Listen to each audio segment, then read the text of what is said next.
sphere of water. Here we have a large free sphere of water about the size of my head, 130 millimeters in diameter, and we put a puff of air, 10 cc's in 100 milliseconds, radially directed in from the side, and look at the resulting waves, water droplets in a bubble in a sphere.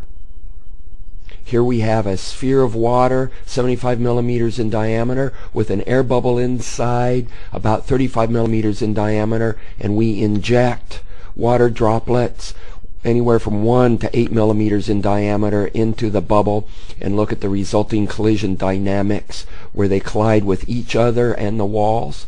Most of the collisions result in an elastic collision, but every once in a while a collision will result in a mass transfer across the interface, and this mass transfer has a momentum exchange associated with it which will propel the droplets.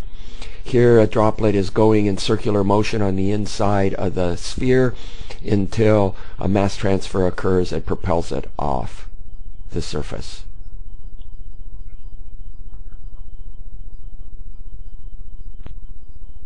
Effervescent antacid tablet in a water sphere. Here's a sphere of water 50 millimeters in diameter with an effervescent antacid tablet. Bubbles form rapidly from a chemical reaction. This is an example of heterogeneous nucleation where bubbles form on a solid surface and can get a momentum exchange and travel out into the fluid. The bubbles rapidly coalesce. Once they reach a certain size, they seem to eat other bubbles at a faster rate, thus growing larger.